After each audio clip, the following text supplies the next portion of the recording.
মেয়েরা আগে যদি বেপরদায় চলতো লজ্জা করতো, একটা লজ্জাবোধ ছিল, যে একটা লজ্জা লাগতো যে না আমি খারাপ ভাবে চলছি, মানুষ আমাকে দেখছে কেমন লাগছে। এখন দেখবেন ও গেঞ্জি পরে হাঁটছে, কোনো ফিলিংস নাই, স্বাভাবিক, এখন নর্মাল করে ফেলা হচ্ছে এগুলো সবকিছু। এখন দেখবেন মেয়েদেরকে, ছোট ছোট মেয়েগুলো, ছোট ছোট বাচ্চা মেয়ে দেখবেন কয়দিন পরে এটাও স্বাভাবিক হয়ে যাবে। প্রতারণা, আগে মানুষ প্রতারণা করলে মানুষ মনে করতো যে আমাকে মানুষ প্রতারণা মনে করতে পারে, একটা চক্ষু লজ্জা কাজ করতো, এখন সেই চক্ষু লজ্জা নাই। নর্মাল ঘুষ নেওয়াটাকে মানুষ মনে করতো আগে যে কেউ জানতে পারলে হয়তো সমস্যা, নর্মাল এখন নিতেই পারে, ঘুষটা হবে না তোমার জব। করাপশনে মানুষ গেলে মানুষ ভয় করতো যদি জেনে যায় আমার চাকরি থাকবে না। এখন নর্মাল, ও বড় করাপ্টেড, তার চেয়ে ছোট আরেকটু কম, তার চেয়ে ছোট আরেকটু কম, একটা চক্র সবকিছু, এভরিবডি ইনভলভ, এগুলো টপ টু বড় সবাই ইনভলভ। এরকম সিচুয়েশনে আমরা কিভাবে দিন নিয়ে পালন করবো যদি সত্য না হই?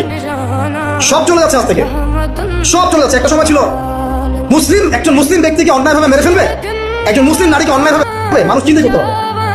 একজন মুসলিম নারীর সম্ভ্রম বাঁচানোর জন্য এই ভারতবর্ষে সশস্ত্র যুদ্ধ হয়েছে বিন কাসিমের নেতৃত্বে, একটা মেয়ের ইজ্জত বাঁচানোর ইস্যুকে কেন্দ্র করে। এখন লক্ষ লক্ষ মুসলিম মেয়ের ইজ্জত নষ্ট করা হচ্ছে, কারো কোনো ফিলিংস নাই, স্বাভাবিক। একটা রাষ্ট্রদূতকে হত্যা করেছিল তাবুক যুদ্ধের সময়, নবী সাল্লাল্লাহু আলাইহি ওয়াসাল্লাম 30,000 সৈন্য নিয়ে ধাওয়া করেছিল। এত বড় সাহস আমার রাষ্ট্রদূতকে হত্যা করো?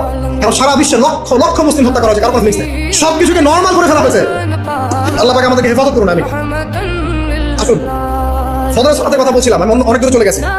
জাস্ট পড়েন, ফজরের নামাজ পড়েন, সময়টা কাজে লাগে, আমি বলছি সময়গুলোকে কাজে লাগান। ফজরের পর খাওয়া দাওয়া করবেন, রাসূলের সুন্নাহ মতো খান, ইবাদত হবে ইনশাআল্লাহ। এরপরে আপনি কিছুটা সময় এক্সারসাইজ করেন, খেলেন, মাঠে গিয়ে খেলেন, কোনো সমস্যা নাই।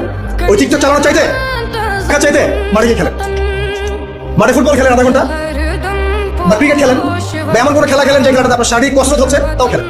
অথবা এগুলোতে সুযোগ না থাকলে আপনি চলে যান জিমে, গিয়ে জিম করেন, ফিজিক্যালি কাজ করেন, অথবা মাঠে গিয়ে আপনার বাবাকে সাহায্য করেন, আপনার বাবা যে গেছে মাঠে তাকে সাহায্য করেন। আল্লাহ পাক আমাদেরকে তৌফিক এনায়েত করুন, আমিন। ফিজিক্যালি ফিট থাকার চেষ্টা করা হোক।